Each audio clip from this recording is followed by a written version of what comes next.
Italian Premier Giuseppe Conte is cheered by citizens on the occasion of the celebrations for Italy's Republic Day, in Rome Saturday, June 2, 2018.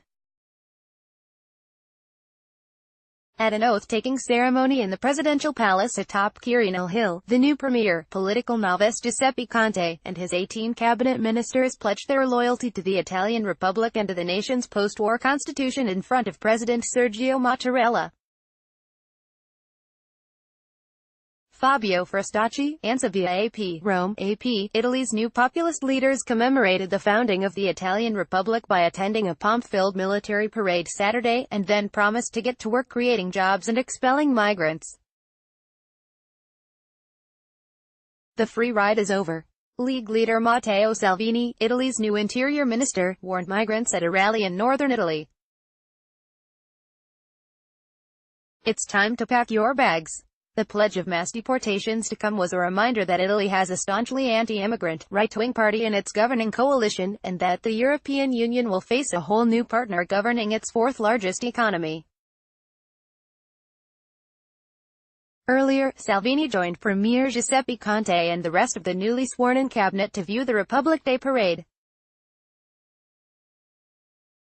Italy's aeronautic acrobatic squad flew low and loud over downtown Rome, trailing smoke in the red, white and green of the Italian flag. The national pride on display is a feature of every Republic Day, but it took on a particular significance this year after Italy on Friday ended 3 months of political and financial turmoil and swore in a government whose populist and Eurosceptic leanings have alarmed Europe.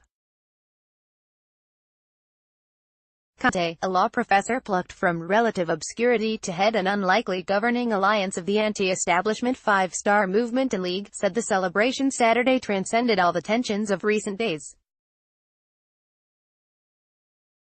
It's the celebration for all of us, of our republic, he said. Conte's cabinet was sworn in after a last-minute deal averted the threat of a new election that could have turned into a referendum on whether Italy stayed with the shared European euro currency. The political stability relieved financial markets on Friday, but Italy's European neighbors continued to express concerns about the Eurosceptic bent and the heavy spending agenda of Italy's new government. Italy is destroying itself, and dragging down Europe with it, read the headline of Germany's Der Spiegel magazine, the cover of which featured a forkful of spaghetti with one dangling strand tied up as a noose.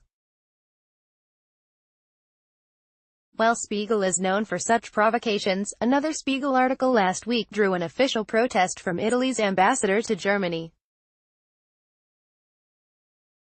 On Saturday, German Chancellor Angela Merkel phoned Conte and invited him to visit soon. Merkel's office said both leaders emphasized the importance of continued close bilateral cooperation. Conte has so far left policy specifics to the drivers of his improbable rise, his two deputies, Salvini and Five-Star leader Luigi Di Maio. Di Maio, the new economic development minister, reported for work after the parade to his ministry, which would have otherwise been closed for the holiday. Starting today, we get to work to create work, Di Maio said in a Facebook video giving Italians a tour of the empty ministry. Di Maio is also the Minister for Labor, a combination he said made sense since the two ministries must work together. Offering the new government cautious support was Italy's small, far-right neo-fascist Casa Pound party, which held its own Republic Day commemoration on Saturday. Banners featured images of a crossed-out EU flag and the Five-Star League agenda has no such plans, but Conte made clear he was irked by comments this week by European Commission President Jean-Claude Juncker, who said Italy had to stop blaming the EU for its problems and must take responsibility to address the poverty in southern Italy. That means more work, less corruption.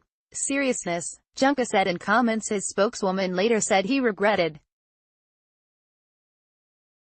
In an unscripted blast from the parade route, Conte insisted Italy wasn't alone in facing cases of corruption and declared that, "We all have to work for legality." Conte's government faces mandatory confidence votes next week in Parliament, where the two governing parties have a slim majority. Republic Day commemorates the day, June 2, 1946, when Italians voted in a referendum to abolish the monarchy in favor of a republic, Italy's first.